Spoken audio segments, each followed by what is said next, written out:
Sup, y'all, and welcome to Press On Sports. I'm Jack Vita. Today's going to be a really fun episode of the podcast. We're going to talk some football and a little bit of reality TV. Also want to hear about the Cubs convention. I have a great guest who's going to join me in a second. It's going to be a lot of fun, and right now I have her on the line. Here she is, Rachel Gerhardt. How you doing? Good. Hi, Jack. How's it going?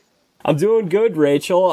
It's very cold right now in the Midwest. You know what? It's pretty cold in Indianapolis right now. This is about the coldest it's been all winter, really, and it's 8 degrees. So tonight it's going to get into the negatives. Looking forward to that. It reminds me of Narnia outside right now. See, you know what? There's not a bit of snow on the ground out here. Like, I'm looking at grass. Isn't that strange? But 2 hours north, like if you were going towards Chicago or something, there's like 8 to 10 inches right now.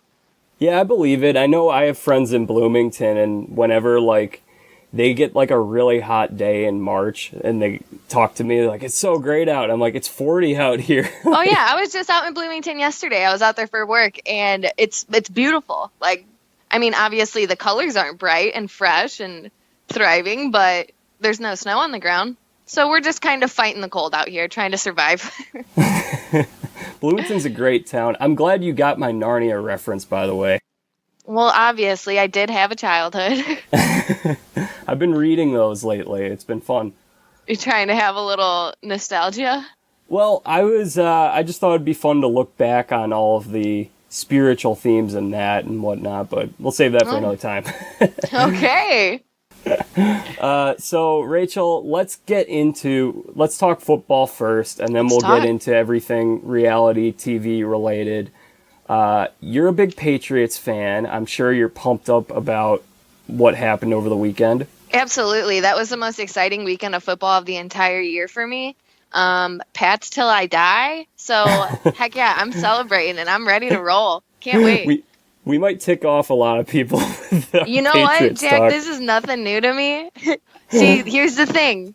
Winners focus on winning, and losers focus on winners. So everybody who's out there mad at the Patriots right now, mad at me for supporting them as if I was out on that field, bring it on. Bring it on. It'll be fun. We'll get into that in a second, but let's talk first about the first game on Sunday. Saints and Rams, crazy game. What a game. I love both of those quarterbacks, so that was an exciting game for me.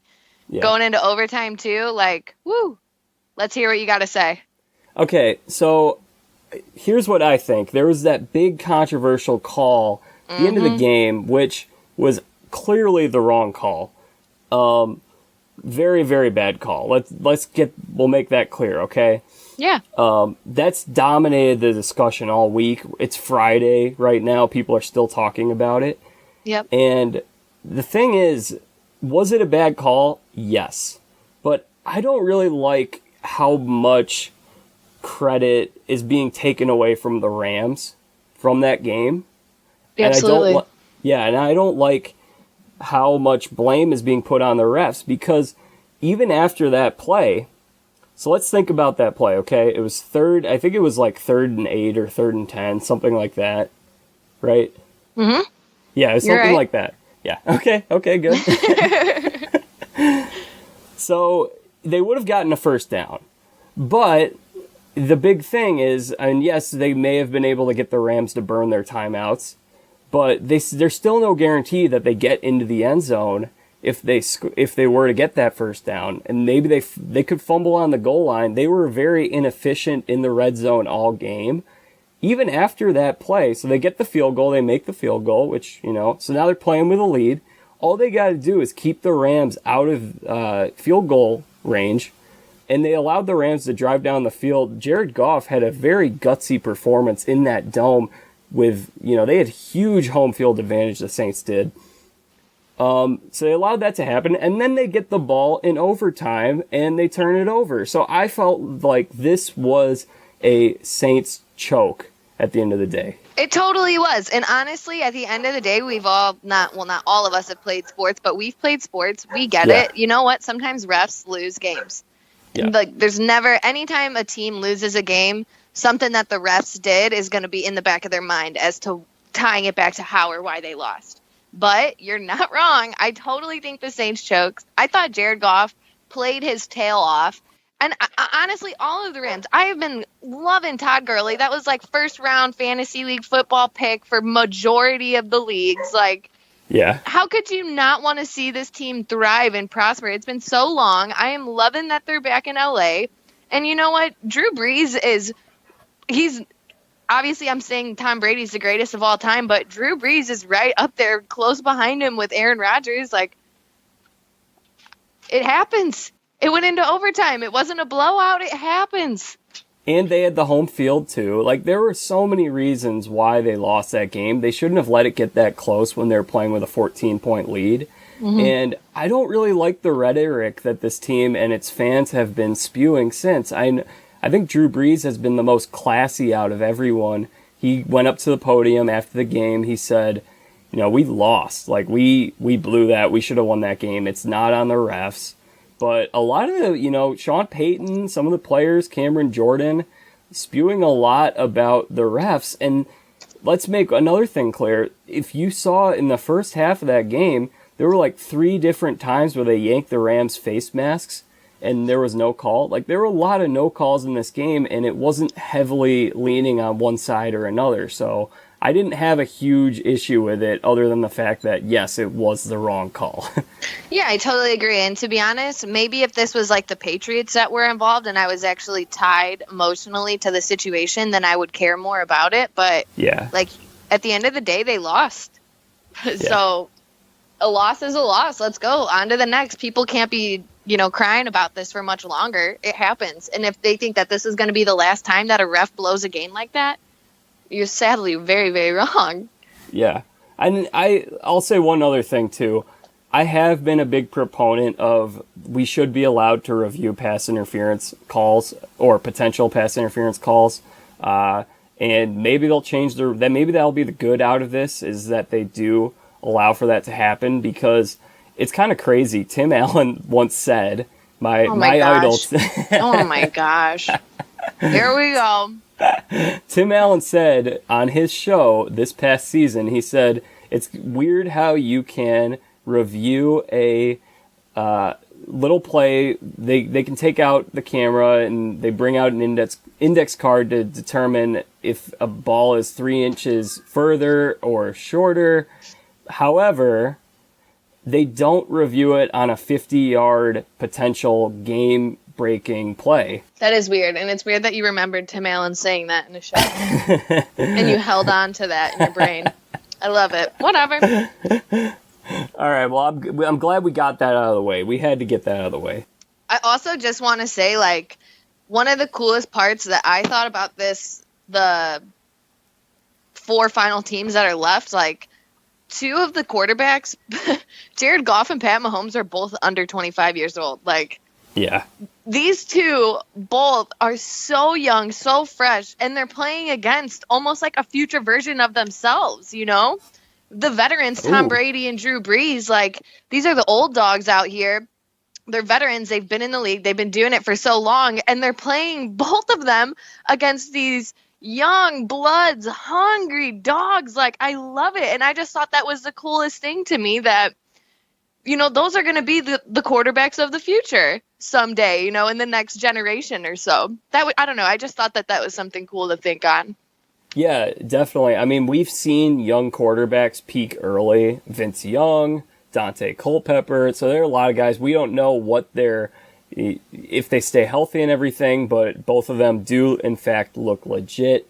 So that was cool. And definitely more so Pat Mahomes, though. Like, he is one of the most enjoyable quarterbacks to watch, at least that I've had in a really long time. Aside from Tom, of course, come on. But, yeah, that dude, he's like a magician with the ball. Even when he was playing against us, it's so hard to root against the guy because he's just so talented and enjoyable to watch. Some people call him the Magic Man. That doesn't surprise me. He's like nickname.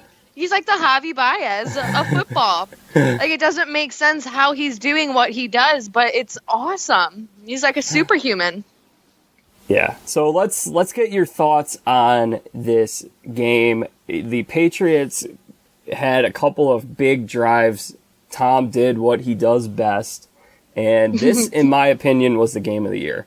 This was the game of the year. And I was telling everybody this all weekend. I said, whoever wins this game tonight versus, New England or Kansas City, that the winner of this game is going to win the Super Bowl. Like that game was like the Super Bowl for me.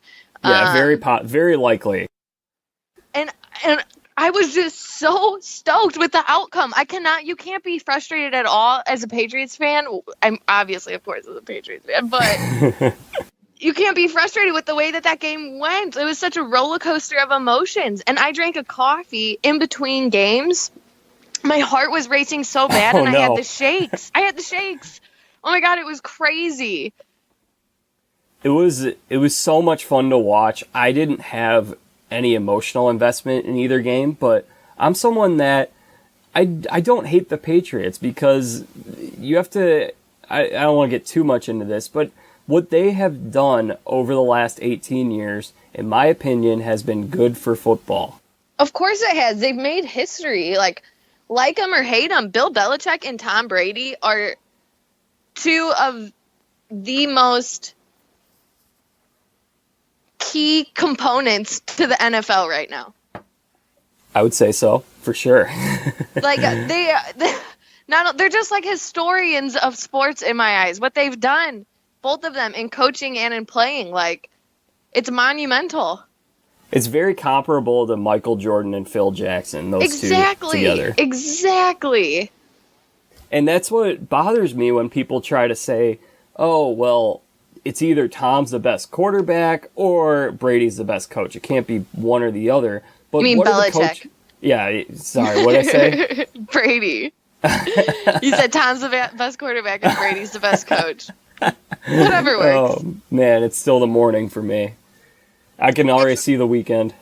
See, and in that statement, like, it's no question for me. It shouldn't be one or the other. Like, for most people, if you hate the Patriots, you're not going to agree with either statement. But if you can at least respect what they're doing as a team and their stats and their gameplay over time, it's like, just at least accept it. People still accept that. The ones who also said that, Michael Jordan was the best, even if they hated Michael Jordan at the time, now they know looking back, like, yeah, wow, not going to see that too often again. And it's going to be the same case when Tom's done.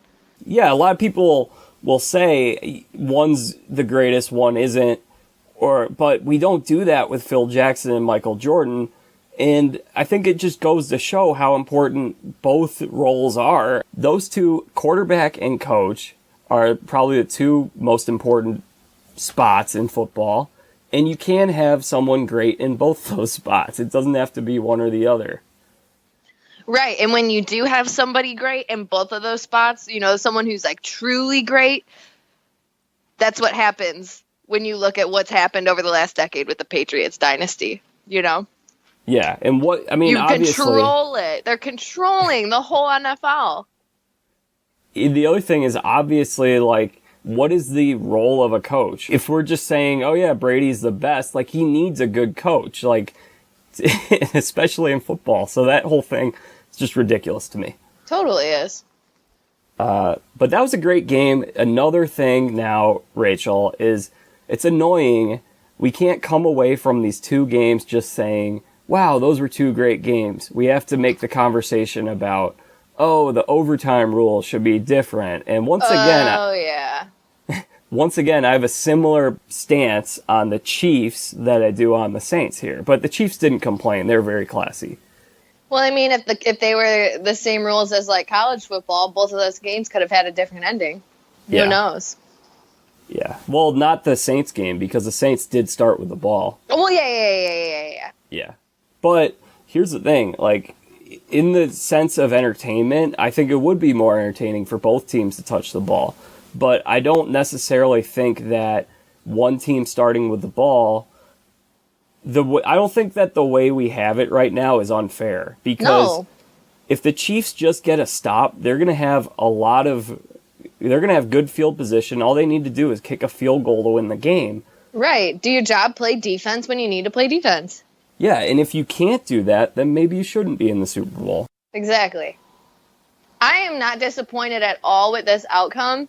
I mean, I would have liked to see the Bears go a little bit further. That was kind of sad, but I'm pumped. I'm very pumped to play the Rams. Yeah, that's going to be fun. I know a lot of people around here are very upset about the Bears. My team didn't even make the playoffs, so I haven't had a team in these playoffs at all. Yeah, the Steelers are having themselves a little ride, I guess. Yes, that will be a conversation for another day. Do you have any other thoughts just on the games from the weekend? Anything you want to say before the Super Bowl? Because I don't think I'm going to be talking to you again until after the Super Bowl. You're probably not wrong about that. And I do have something to say. People just need to know Tom Brady is out there listening to 50 Cent. This dude is ready to go. Like little Jared Goff, he has no idea what he is about to have coming for the guy. You know, Rex Burkhead, Rob Gronkowski, Julian Edelman, Sonny, all the guys out there, they don't stand a chance. And I know that the boys are getting fired up right now, and everybody just needs to know Pat's Super Bowl 53 champs. There we go. There you have it. You've heard it right here. I'm not surprised by that prediction. I think it's going to be a great game. I want to throw one interesting statistic out there. You may have seen me tweet this the other day, Rachel. Did you see my tweet about the Patriots in the Super Bowl? I don't know. Please refresh me. Yeah. Okay. So there have been, in the new millennium, there have been 18 Super Bowls, okay?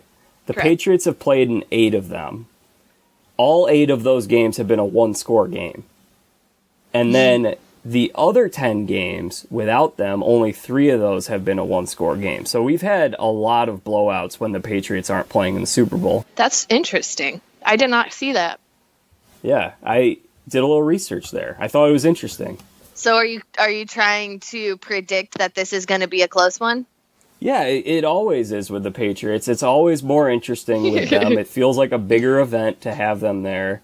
And I'm happy that they're there. The other thing, Rachel, is if you were to talk about what would you say is the best Super Bowls of your lifetime that you remember? At least a few of them. So, yeah, top 3 would totally be number 3, Colts and Bears, 2, Pats and Atlanta, and number 1, Pats and Seahawks. Interesting. I would not have. I would think the Bears thing is because your family is Bears fans. Yeah, and that was just like such an exciting time for where we lived because I was born and grew up a little bit for the early years of my life in Chicago and then moved to Indiana, of course. So we just had a huge party and the atmosphere was great. Everybody was shooting off fireworks and like no matter who won or lost the game, like people were happy. I could have cared regardless, you know? So that was more about the atmosphere. Yeah, the atmosphere than the actual game. Totally.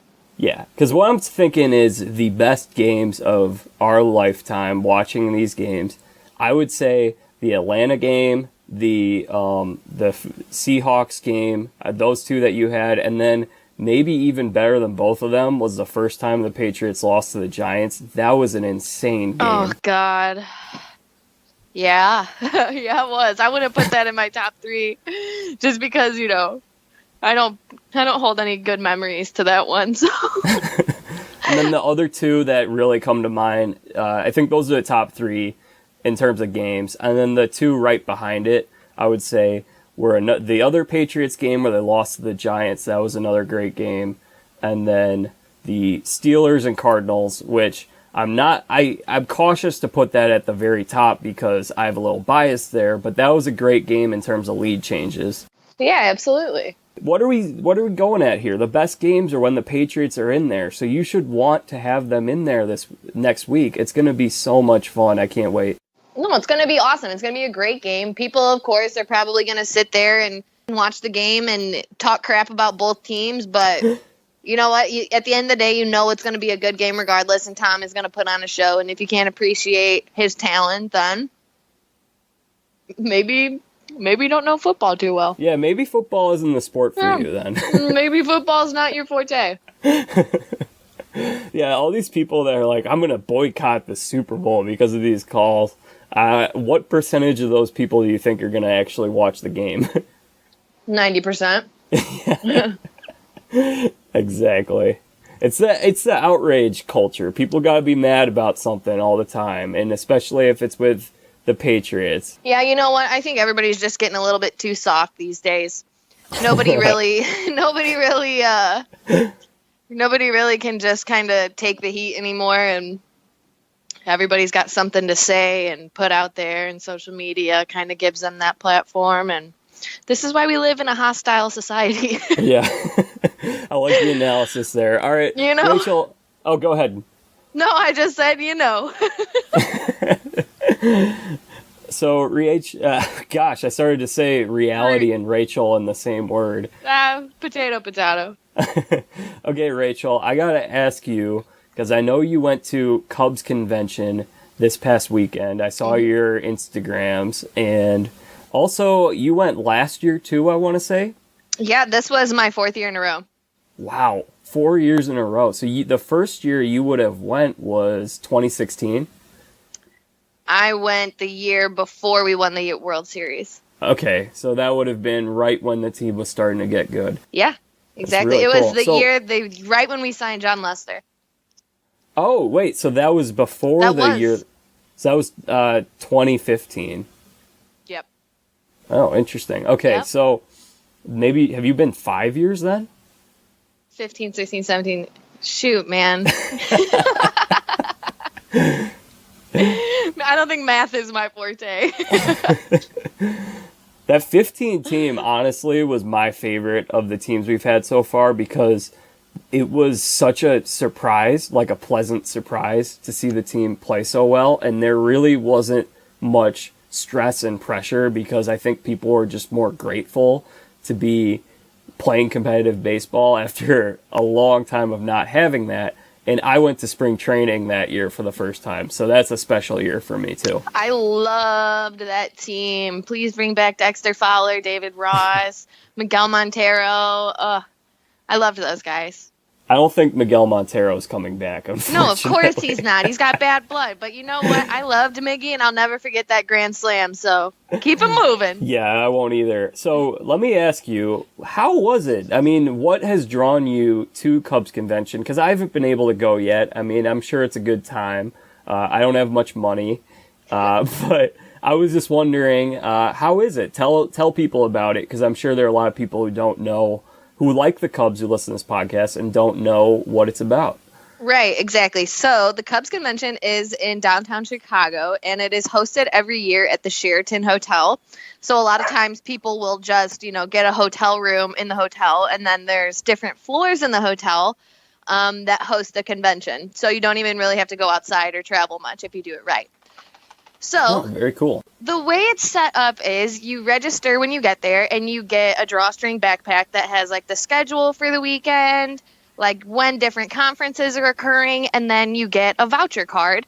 And it's kind of like a scratch-off lottery ticket, and when you scratch it off, it will contain either like a $5 off, like a t-shirt, or if you're lucky, it'll say like free autograph at stage B at 10 o'clock. And then you'll check your schedule and see like, oh, who's at stage B at 10 o'clock?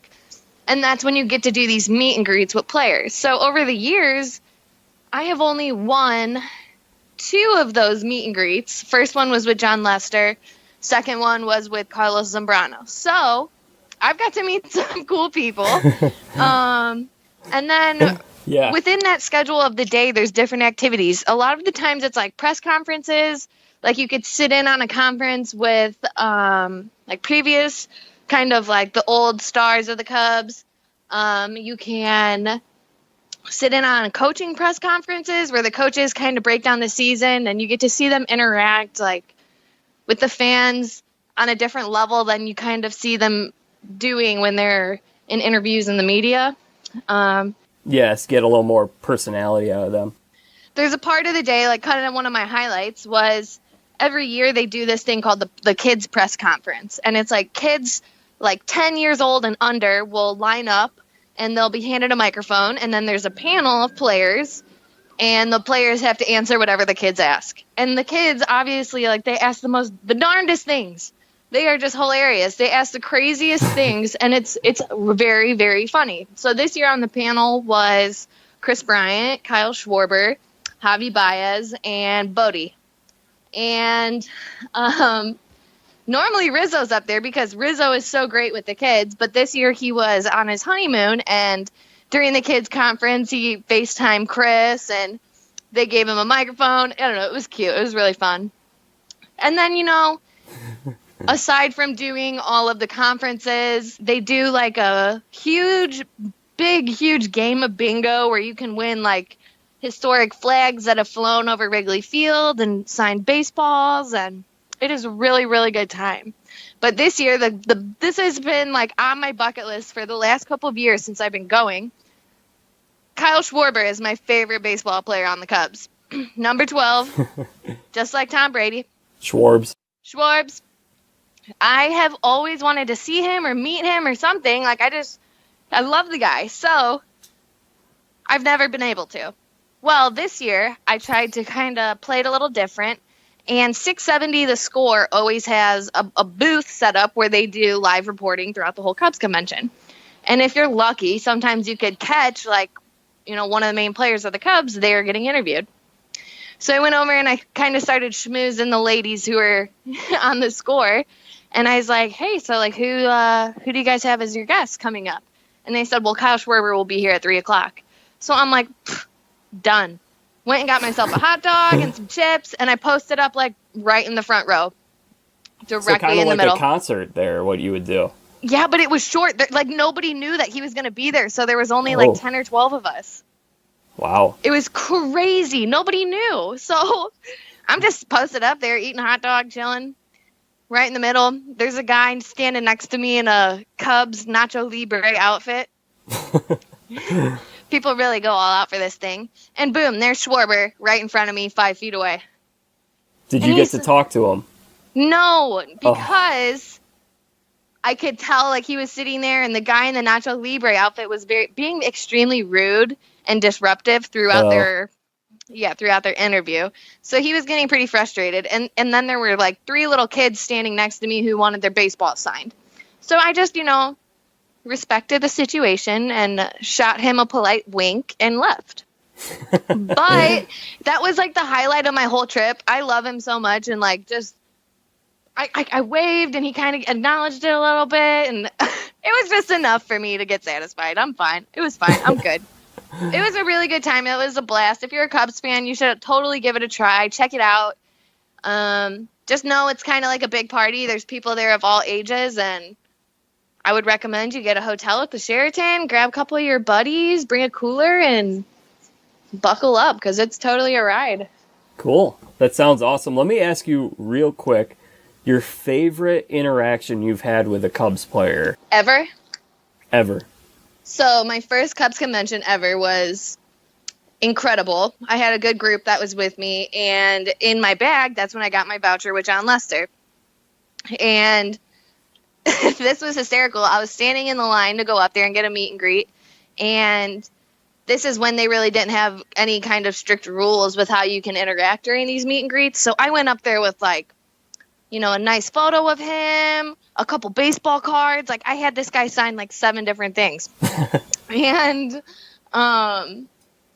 right before I'm about to get up there, a woman goes up there before me, and she falls off the stage. And it was kind of, like, absolutely, like, hilarious, but it was also kind of shocking because it was, like, the stage was, like, 5 feet off the ground. She had a good fall. Oh, so no. John helps her up, and it was hilarious. And I go up there, and I kind of, like, made a joke about the woman falling, and we laughed for a second. I was like, oh, I'm so pumped to watch you play. Like, I hope that you could get the ball out of your glove. And he started cracking up. He said, well, you're just the most beautiful girl I've had come through this line all day. And I, like, froze up. I froze. I didn't know what to say or do, so I just, like, giggled and took a selfie with him and went back. Totally the highlight of any of convention I've had, though. He was so nice. Oh, it was just really great. Now he didn't even make it to the convention this year because I think he's a little antisocial. He's like a shy little puppy dog. He's very sweet. He really is. Yeah, that was totally that convention. I don't know what he had in his tea that morning, but He was very nice and very social, and that was just totally a great memory for me.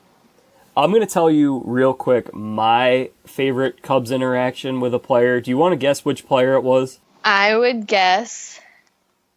I've posted a picture with him on Instagram like 5 different times. Probably Chris Bryant. I don't know. Yeah. So it was, I'm going to tell a story. It was, I went to spring training that same year, 2015. He hadn't been brought up to the show yet. And when we were at spring training, this was when the whole big story was, are they going to let him play on opening day because on his contract, he'll have another year of service time. Scott Boras, his agent, was really fighting with the Cubs front office about this. So, but everyone knew this guy's going to be a huge star. We went to a spring training practice, and I went with my dad and my brother. There was like no one there. It was free. You could just go to that practice, and there were like 20 people at most there, maybe 30. There was just no one there. It was like watching a Little League practice, basically. Wow. So they would all walk down this path, at least most of them. Some of them would zip off in a golf cart, and it would be over to where they would play their spring training games and where their locker room was and stuff. So he was walking up the path or down the path. I don't remember which way he was walking, but then like the 10 people who were there were like, oh, I got to get a picture with him. I got to get an autograph. So the guy who talked to him before me was like, hey, Chris, like, I just want to say you're handling, like, this whole situation with the Cubs like a champ over the service time. Like, thank you. Just stay patient, whatever. And the guy, Chris is just like, dude, it's cool. I don't care. No worries. Like, it's fine. Like, it's not a big deal. He's so laid back. He's just like, he's Las Vegas, but he seems kind of like a surfer bro type. He's totally laid back, and he like shows that side of him too at the conventions. It's really cool. That's so cool though that you got to meet him like that. Yeah, so there's still more to this story. So then... My goodness! So then he gets to me in line, he signs a baseball for me and takes a picture, and my dad he would always, like, whenever he finds out something, like there's someone he likes that's famous, he tries to read up on obscure things about them.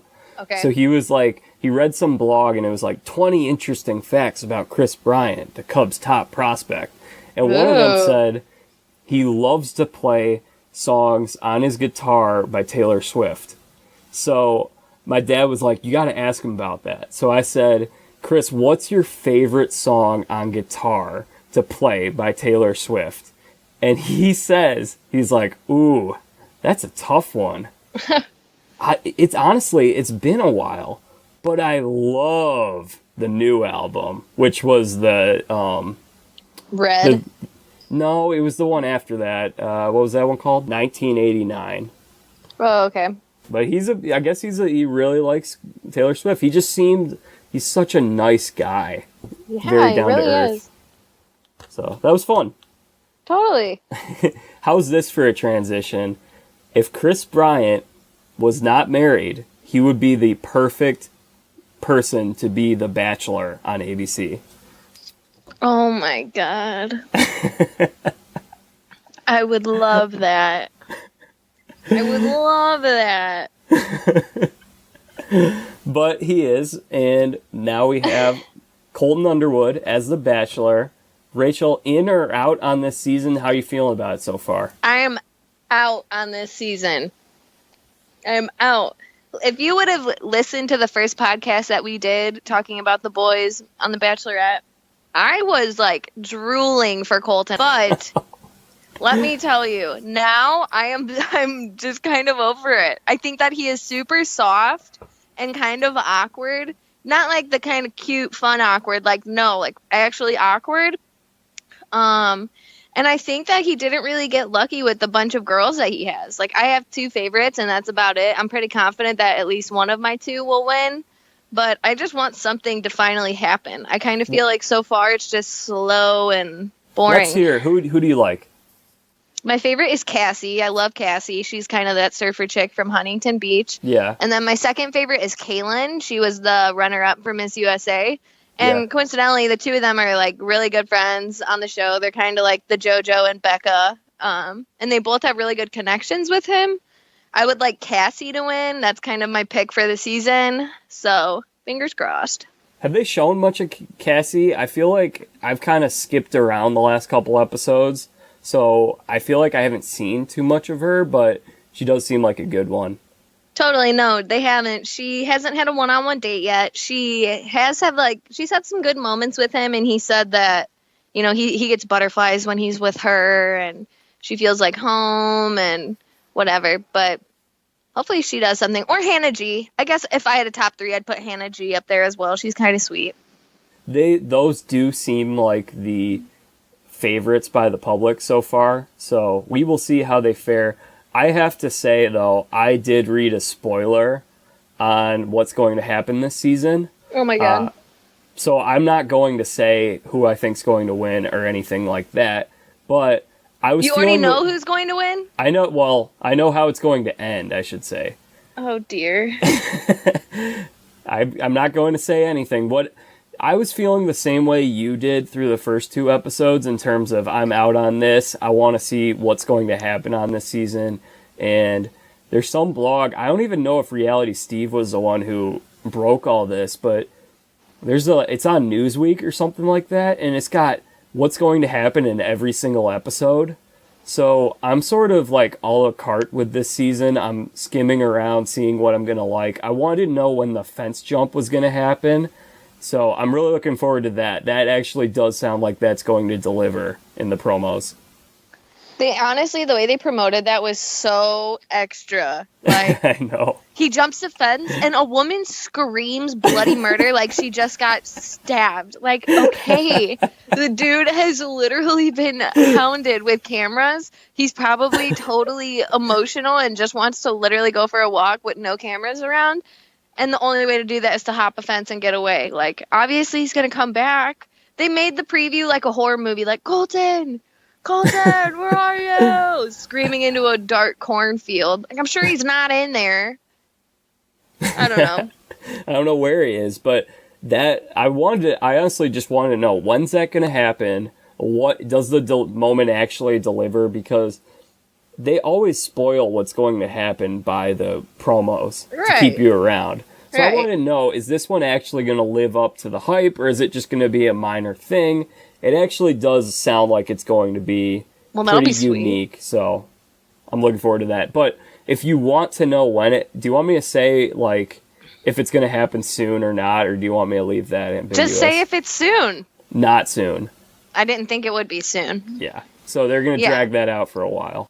Yeah, I don't know. I think that he's kind of just a big cheese ball. He's, like, very cheesy to me, and I think that at first I thought Demi was hilarious, and now she's pretty annoying, but I love that they always have one girl who's kind of stirring the pot. Like, she's pretty funny to me, so Demi's all right. And I know that you texted me something about Hannah, Miss Alabama girl. I want her to go. Oh, my God. I think she's just got crazy written all over her. I think she's just crazy and got to go. She's totally jealous of Kayla and everything. Kayla gets a rose before her. She's jealous. Kayla wins a challenge. She's jealous. Like, you can't go on a show like that if you're a jealous person. Let's get it. Yeah, it's really interesting because you can tell her motives are coming from insecurity and anxiety, I think. I don't think they're coming from a place of maliciousness and trying to really bully someone. But what she has done hasn't been the right thing. But I'm actually enjoying to see like a little rivalry brewing. We'll see how catty it gets, but that actually was starting to... That was really interesting part of the last episode for me. Yeah, I don't know. I really do like the drama. I think it's absolutely hysterical. Just how I keep saying soft, but like it's true. Like how soft these girls are. Demi is hilarious. Like, what is she? She's 23. The oldest woman in the house is 31, and she called them cougars, and like half of America literally lost their mind. Okay, obvious. Like I have a very aggressive humor like that too. And when people get offended by my humor, it's kind of like the same way she reacts. Like, come on now. Like what is she gonna do? Say sorry and not even mean it? I don't know. I think that she's really funny, and sure, she's totally aggressive with her actions, not only like how she talks. totally aggressive with her actions, but like, there's 30 different women there. There's obviously going to be different kinds of girls, and she just has that personality. So, yeah, we need to have someone stirring the pot, making it interesting. Demi hasn't really resonated with me yet, just because I feel like it's a knockoff version of Corinne. Like, I'd just much rather have Corinne there, but... Oh, I loved Corinne. Yeah. I loved Corinne. I thought she was hysterical, and, like, that's just who she is. She stayed true to herself, and Demi's doing the same thing. Like, she's a little bit crazy, but she's staying true to herself. That's just her personality. So, I think it's good entertainment. I know, you already know that she's probably not going to make it that far. And then when she gets kicked off, she's going to blow up and probably make hundreds of thousands of dollars from endorsements and all the attention she's going to get. So, yeah, that's just the way it works. Paradise. Oh, yeah, she'll be there. Yeah. I actually, so I'm not loving the season all that much. I thought the last episode was the best episode so far. But I actually think Colton's been a pretty good Bachelor so far. He has. I think he's a big upgrade over Ari and Nick. Oh, absolutely. I actually like the fact that Colton is very authentic in terms of dealing with the girls' emotions. Like, when the Hannah and Kaylin thing broke out, the look on his face was so priceless. He has no poker face. I think that's really good, and I do think he cares a lot about not wanting to really hurt the girls. Like, I think he's going to send girls home if he feels like, look, I don't want to... Like, I think he's looking out for them. Like, it's almost like when he was dealing with that Hannah thing, it felt like he was like her dad. It was really funny. Wow, that's weird. I did not get that vibe. But I will say, he definitely is a better Bachelor than Nick and Ari. Yeah. Who were both very disingenuous. Oh, God, they sucked. Yeah, here's my thing, though. Like, with the whole situation with Hannah and Kaylin arguing, Colton got very invested in that and, like, wanted to go investigate so much. What I don't understand is, like, who cares? Can't he just, in his mind, know, like, okay, girls fight about really stupid stuff sometimes, and then when that happens, majority of the time, one of the girls will twist the story or exaggerate something and make the other one seem way worse than she is, and then it's just a never-ending cycle. Like, he just has to get over the fact that the two of them don't like each other, but does that really affect him at all? No, who cares, you know? Get rid of one of them and keep rolling, man. I just think that I think it's good that he does care a lot. I think it's good that he's investing a lot of his emotions and his energy and whatever into the situation, but at the end of the day, like, have some, like, mental strength here and just feel out the situation, weave out the ones that you don't like, and keep rolling with it. See, I thought there was a little bit of producer interference in that case, because whenever there's a feud, the people making TV, they want to carry it on. They want it to last a couple weeks. So I felt like they were probably saying, all right, now how do you feel about this? And how do you feel about this part? And her response. And now we have to get them talking. You have to talk to them some more. So I don't know how much of that was him. But I don't blame him for being very tired out from that. Yeah, he just straight up said to Hannah, like, all right, I need some time. I got to go. And just, like, got up and left and walked away. I would have done that, like, 10 minutes ago. I just, the whole show is about him finding love and his emotions. Like, if I was in his position, I think I would be a little bit more stubborn and be like, all right, you know what? Go pull yourself together and we'll figure this out later. Like, I'm over it. I don't know. I just think I miss when everybody wasn't trying to, like, pick a fight with each other. And, like, I like the competition aspect of it, but I just think that what they're making television about and the drama that they're putting a spotlight on is whack. Like, it's just stupid drama. See, that's how I feel. It depends. You have to walk a fine line with the drama. I think you have to have a little bit to make it interesting, but you can't have too much. And I've watched, I know you're a big fan of The Challenge. I've watched a little bit of that recently, some of the older seasons. And the drama on that is just, I just can't deal with that. See, it's too over the top. That kind of drama is, like, way better for me, though, because that's, like, drama that is sparked through like aggressive like crap talking and beat downs and challenges. And in the Bachelor house, it's like these girls are literally upstairs curling in a ball, crying in a closet because somebody went up to Colton and said, hey, can I have some time? All right, now let's go upstairs and cry. Oh, you called me a cougar? Oh, let's go upstairs and cry. In the challenge, if they say something like that, their opponent is going to fire back with something even harder and then take them into the challenge arena and go on one-on-one with them, you know? They fight it out. Yeah. And they're just... The battle. It's just totally two different breeds of people, you know? Yeah. Yeah. So, any other thoughts you got on Bachelor? We could talk a little Big Brother, or do you want to ask me about anything on Bachelor? Who are your top picks? Well, I'm not going to give picks because I know what happens. Aww. But, okay, what I will say, based on the edit so far, I think that, and this is me reading the edit, this has nothing to do with what I know. The edit could be totally wrong, and the information I have could be totally wrong. But I've watched a lot of different reality shows. Basically, the sense I get is the characters that we've spent a lot of time on so far, they seem like ones that are going to kind of fight each other out, and there's going to be someone who we haven't seen too much of so far. Like, that's the edit I get. I think someone who maybe like Hannah G, in the sense she got the first impression rose, yeah, but since then has been kind of, you know, calmly sitting back, hasn't done a whole lot. I think she's someone, I actually do think Kaylin, despite this drama, the edit she's getting seems to be much more favorable than Hannah's, because we aren't, if, based on edit, if Hannah were to be the one that were going to outlast Kaylin, then we would see Kaylin in more of a negative light. And I think Kaylin's had a more favorable edit. So that's where I'm at with this. I think she's sitting pretty for a while. I don't think Kaylin has anything to worry about, but we'll see, I guess. This dude's head is all over the place. Yeah.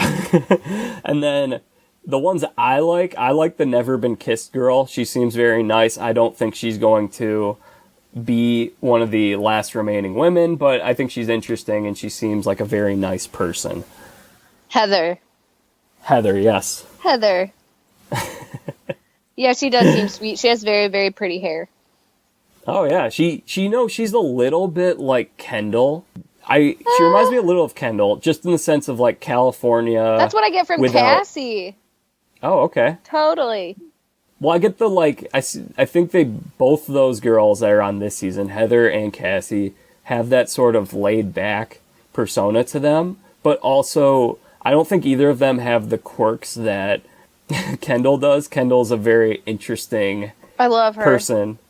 And maybe we'll see with them. I mean, we haven't seen too much of them, but I think they both have that sort of sweet persona that Kendall has that's very, like, kind-hearted, and the way Kendall handled Crystal last year with compassion, I could see them being like that. Totally could see that. While we're on the topic, Kendall and Joe still together. Love them, and Joe is just the biggest hunk in the world to me. All right. Okay, if you had the choice, you could marry Joe, Kyle Schwarber, or Johnny Bananas.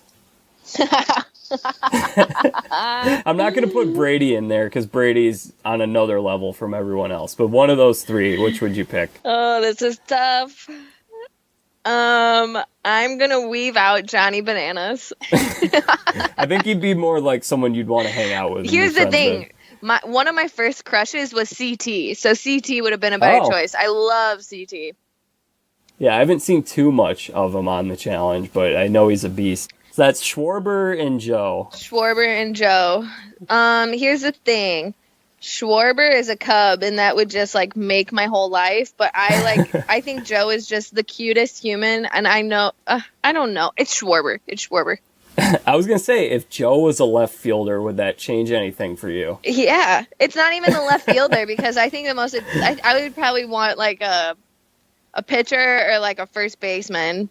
Yeah, I don't know if he's that big to Joe? be a first baseman or pitcher. He seems like he's big. Yeah, how he's tall tall. is he? He's over 6 foot. I'd say he's probably like 6'3", 6'4". And Schwarbs isn't. Schwarbs is like, and he's like 5'11".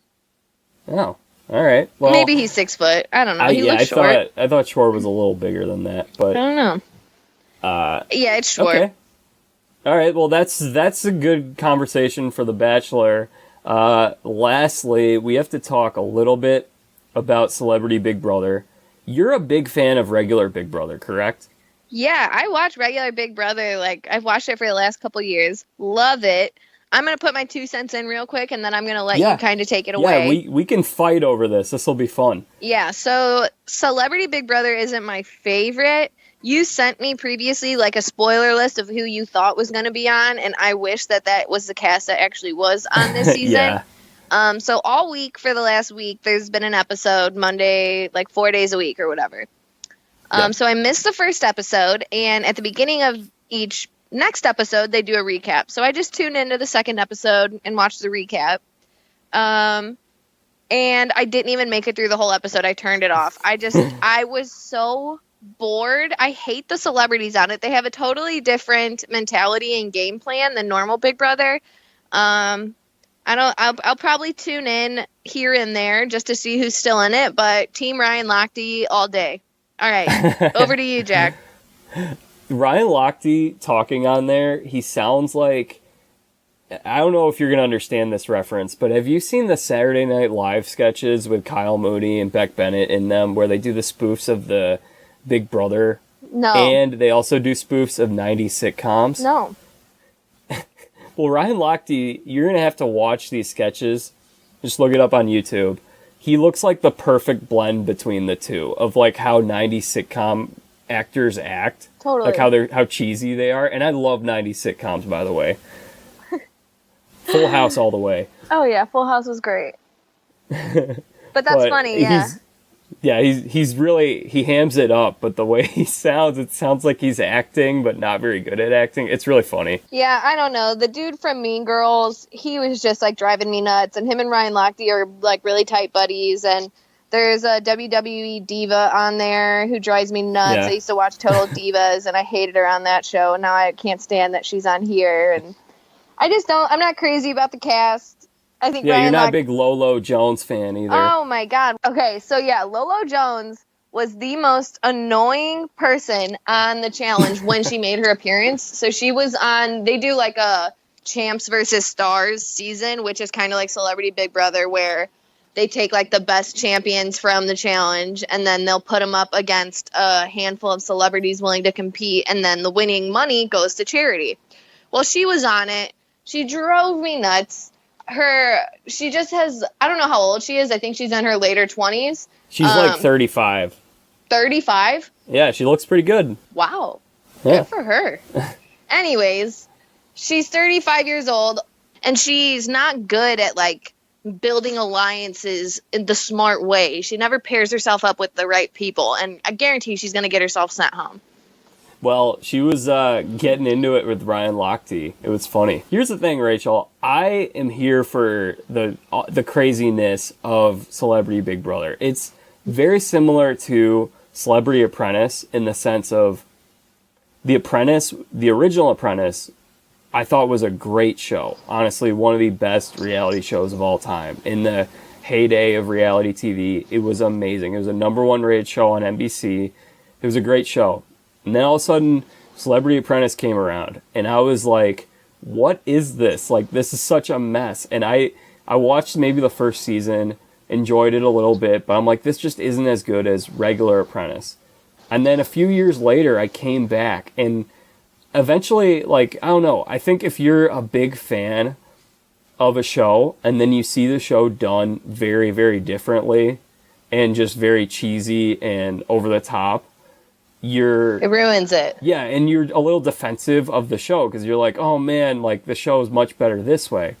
Yeah. But then I started to be like, well, it's kind of like a fun parody of what the show is. And then you start to just sort of embrace it as a hot mess that it is, and it can be hilarious. Yeah, that's totally the case that it is right now, but I just think like the group of people that they have and in the situation that they're in, the challenges that they have and the atmosphere of the show, like they just didn't get a good group of people to make good entertainment there. I think it's just slow and boring, and nobody's stirring the pot. Nobody, like, they're just doing the typical, it's almost like the stereotypical idea of what Big Brother is. Like, they're not playing smart. They're playing, like, the way that they think that they should play, how they're supposed to play. So I'm just not entertained by it. I'll probably let, like, 2 or 3 more episodes skip by and then tune in, like, halfway through this. Yeah, that might be a good strategy. I mean, it's only on for 3 weeks, so if this was, like, a full summer thing, I would not be watching it. But it's just kind of a fun 3.5-week event. My mom has gotten into it. We've watched every episode. And honestly, the last episode, the pot really, really was starting to stir. The tides are turning on Aaron Samuels from Mean Girls. All right. And here are just a few things that happened in the last episode.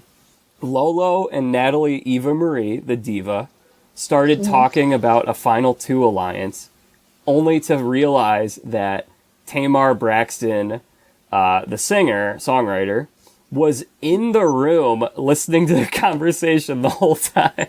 Oh my gosh. See, that's so typical of her. She's a space cadet. So then they start talking about it, and then Tamar says, like, yeah, you know, if you're gonna leave me out of the mix, I'll punch you in the throat. And then she does her big laugh, like, and Lolo's like, whoa, that's not cool. You threatened to punch me in the throat. Like, I don't know if I could trust you now. And, like, she just gets so over right, like, come on, get over it. Typical Lolo. And that doesn't surprise me that Eva Marie did that dumb move. Like, come on. It's a bedroom. Were you watching the part where Tom Green, the Canadian comedian from MTV, I don't know if you ever watched his old MTV show back in the day or if you're familiar with him, but he says something in one of the last couple episodes where he's like, Jonathan Bennett was in Mean Girls because it's the only thing he talks about. That doesn't surprise me. That's literally like the only thing that dude has been in. I'm enjoying it. It's not for everyone. If you're a big fan of regular Big Brother, I can understand if you're not into this, but I'm enjoying it, and it's been fun. It's been a great time to watch TV, honestly. Yeah, right now my main shows are season 3 of True Detective, incredible. Riverdale. Have you seen any of the True Detectives? No, Oh my God. I typically only watch comedies or reality TV because I'm not like a big time binger type where I get invested in a really long plot. I just kind of come in and out for the comedy and laughs and entertainment. All right, we're 2 totally different people then. So yeah, True Detective, Riverdale, Challenge is starting back up in a couple weeks. I'm rolling. I'm ready. Super Bowl. Survivor will be back in maybe a month or so. I'll probably give that a shot. I used to watch it. Yeah, we'll save Survivor for another day. Yeah, we'll save that one for another day. But great time. So much college basketball on. Football, the Super Bowl. I mean, we're running out of football, but spring training's right around the corner. And I have because of the weather, because of how cold it is, I believe it's -2 out right now in Chicago. I have no issue with staying inside the house and feeling like a couch potato for a little bit. Well, I am a ball of energy, and I am ready to go and get out in the cold and frolic around this city. I'm going to have a weekend.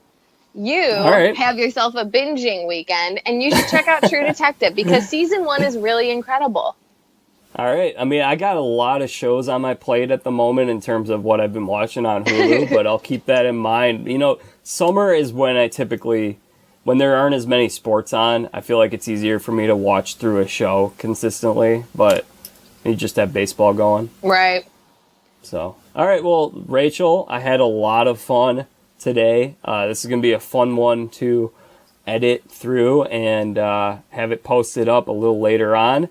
Thank you so much for joining me today. I had a lot of fun. Of course. It was a blast. It's always a pleasure talking with you, and I love being able to continuously get asked to record with you. So it's always a great time, and we'll probably have to do it again after the Super Bowl. Yeah, maybe once we get close to the end of the Bachelor season. Exactly. Maybe Celebrity Big Brother ending. Well, that should be all around the same time. We can figure something out. Yeah, we'll put it and there'll together. be some spring training talk. But yeah, it's a lot of fun. Always great to have you. You're always welcome back. Oh, thank you so much. I appreciate it. I can't wait to be back. So that's it for my conversation with reality Rachel Gerhardt. Had a great time talking everything from football to reality TV, a little bit of Cubs in there, lots of fun, great time of year. If you like what you heard today and you would like to hear more from this podcast, go ahead and subscribe to Press On Sports on iTunes or wherever you get your podcast, whether it be Spotify or Stitcher or wherever it is. We also have a YouTube channel, Press On Sports on YouTube. Go ahead and subscribe. You'll never miss an episode. Thank you so much for listening. Give us a review on iTunes. We could very much benefit from that. As I noted on the last podcast, I'm going to be going into surgery in about 2 weeks from now. So I'm going to have to take a little bit of a break from podcasting, but I will be back sometime in March, hopefully. So that'll be around mid-February. So I'll probably record something after the Super Bowl, and then you might not hear from me for a little while. But I'm going to be okay, so don't worry. I'm going to feel a lot better. My body's going to feel a lot better. So thank you so much for listening to the podcast. You can also get in touch with me on Twitter. That is at @TheJackVita on Twitter. Go ahead, give me a follow, tweet me your thoughts. I love to hear what you guys think of the podcast. Thank you so much for listening. That's it for today's show. Bring in the Dance of the Lobsters.